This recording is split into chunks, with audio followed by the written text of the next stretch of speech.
Estimadas hermanas y hermanos en la oración de Jesús, veamos ahora la parte explicativa o más teórica que toca para este segundo día de retiro, en torno a la oración de Jesús, a la espiritualidad del peregrino ruso.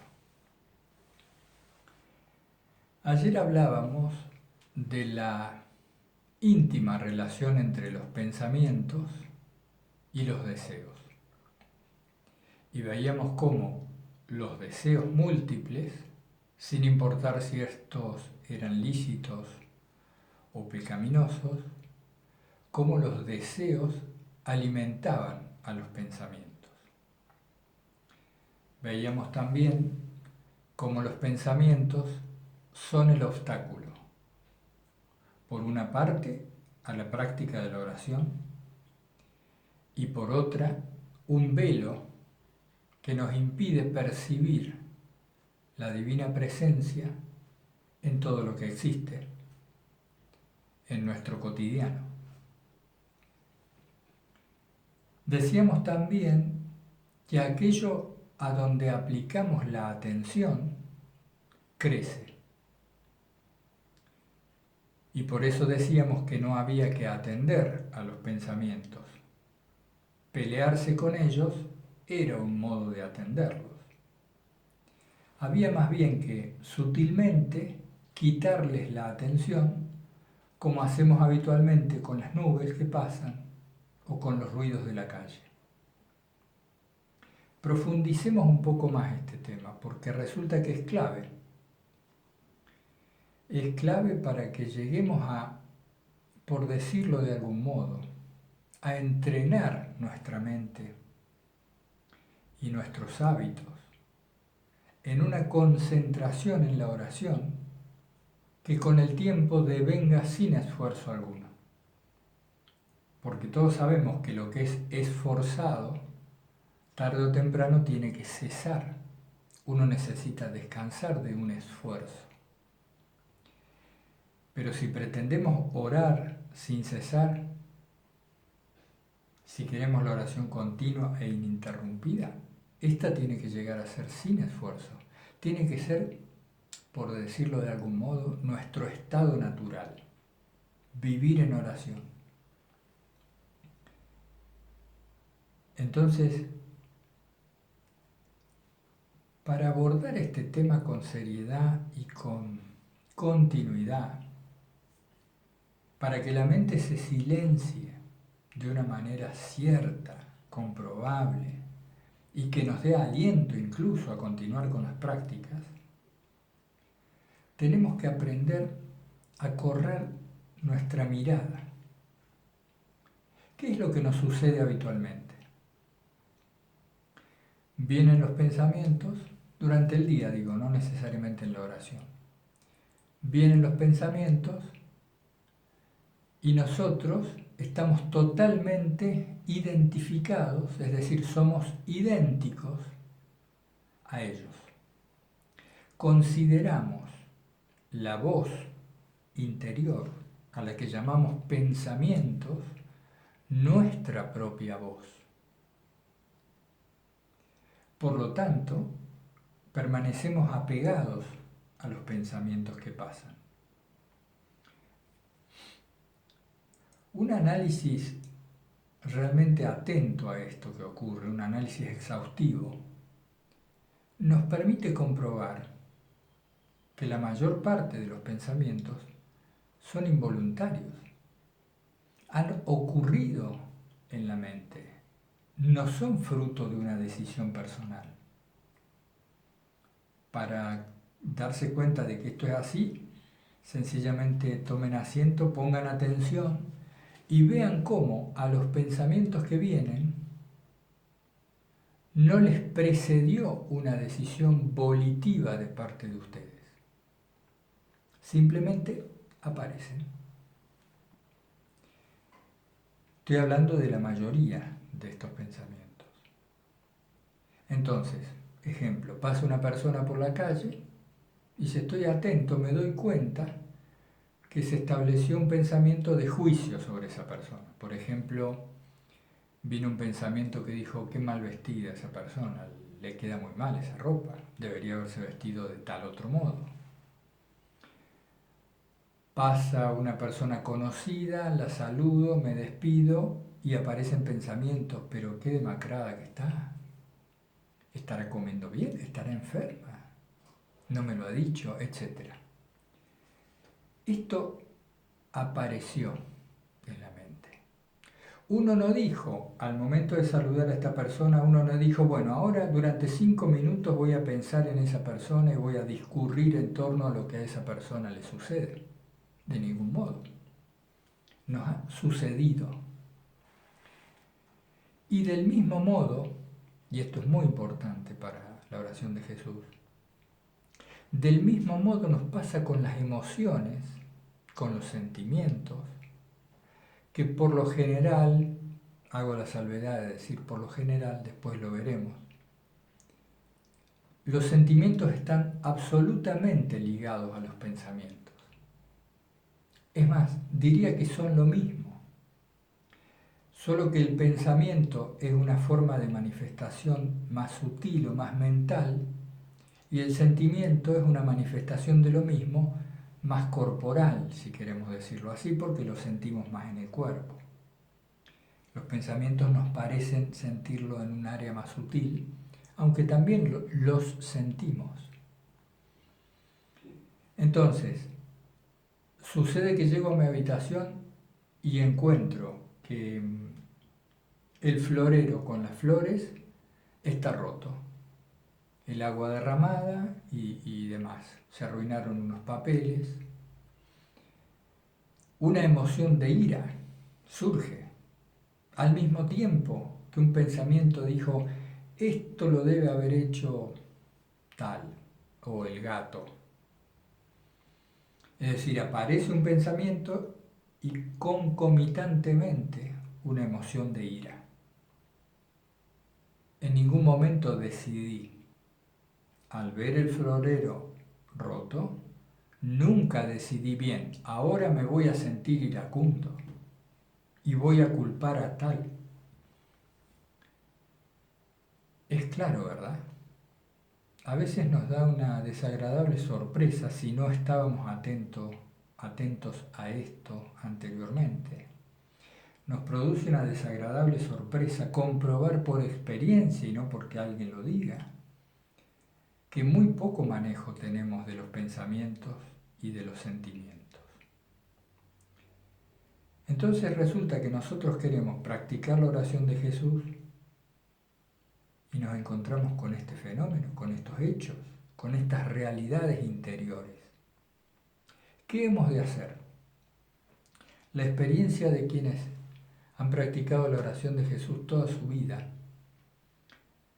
dice que la mejor herramienta es correr la mirada hacia atrás. Es decir, me sitúo en una posición conscientemente del que mira los pensamientos y del que mira las emociones. Esto de hecho nos pasa, nos ocurre seguido, pero ahora lo hacemos conscientemente. Y en vez de reaccionar instantáneamente, generamos un espacio, una distancia entre lo que ocurre en la mente, lo que ocurre en los sentimientos y la conducta que vamos a desplegar. Es como si, es solo una manera de decirlo, quisiéramos hacernos dueños de nuestra conducta. Perdón, porque quizás nosotros hemos creído que somos los dueños, pero si estudiamos con atención lo que acabamos de describir, vemos que poca voluntad tenemos en torno a las reacciones y comportamientos que suceden. Entonces, tenemos que aprender, y esto requiere tiempo a lo mejor y algún esfuerzo, a establecer una distancia entre lo que pasa fuera de nosotros, lo que pasa en la mente en forma de pensamientos y lo que pasa en nosotros en forma de sentimientos. Nos distanciamos, miramos. Este breve espacio hace que surja la opción, la posibilidad de la elección. Es un tema largo, habrá que profundizarlo en otras ocasiones, pero en síntesis es así. Esta conciencia de lo que nos ocurre nos permite corrernos hacia atrás y empezar a tener algún grado de libertad respecto de lo que nos pasa y de nuestra conducta. Agradeceré todos los comentarios que puedan hacer sobre esto, las consultas, las preguntas, las oposiciones a esto que digo, etcétera, porque si lo hacemos así podremos llegar a buen puerto entre todos y sin duda que esta conversación puede continuar luego del retiro. Pero ¿cómo va a ser posible que uno se sitúe detrás, por decirlo así, de pensamientos y sentimientos? Solo vamos a lograrlo de forma continuada y sin un esfuerzo doloroso que luego nos lleve a abandonar la práctica, si nos recostamos en la voluntad de Dios. Es como si la voluntad divina, el designio de Dios sobre mi vida, yo lo tomara como un cómodo sillón.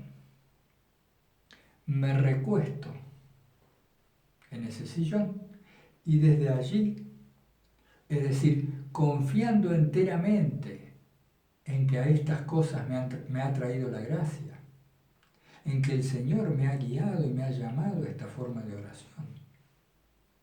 Confiado en eso me recuesto en su voluntad y me pongo a ver cómo los pensamientos pasan, cómo las emociones surgen ligadas a los pensamientos y empiezo a darme cuenta, curiosamente, que yo no soy eso,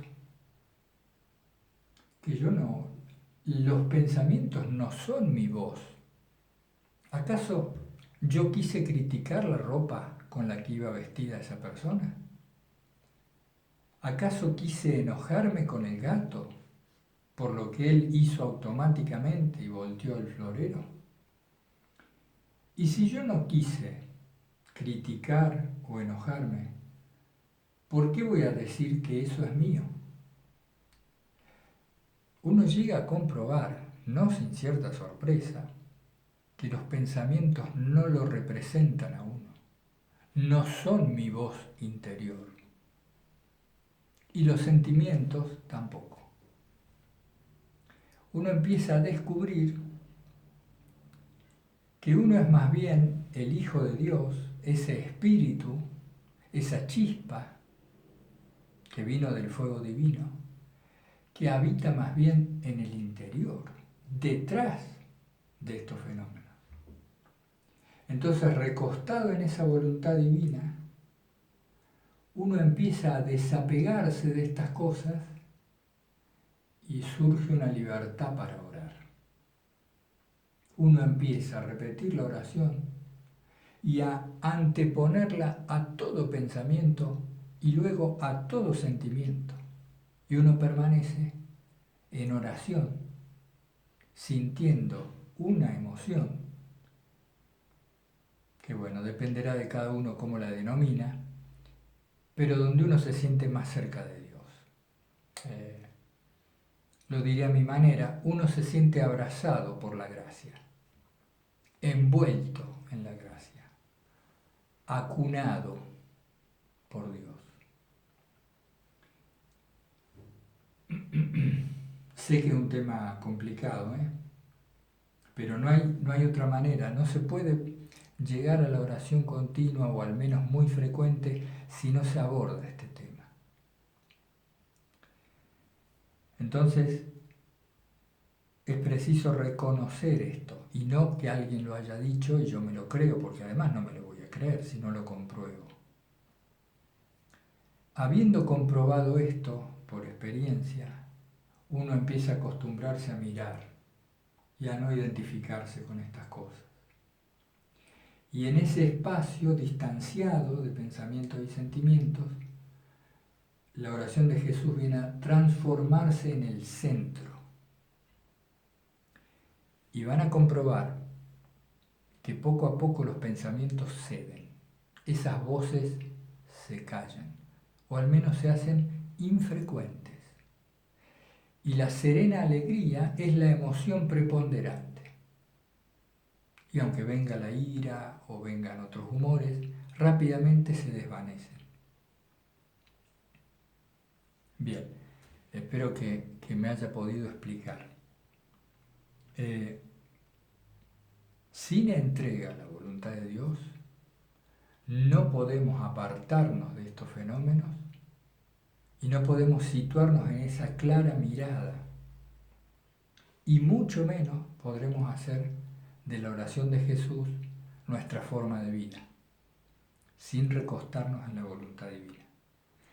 Ese es el tema que vamos a abordar en el tercer día, que para mí no hay tema más lindo que este de la entrega a la voluntad divina.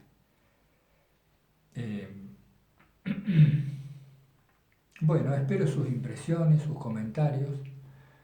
Voy a ver si podemos acompañar un texto o más de un texto para los interesados en profundizar este tema.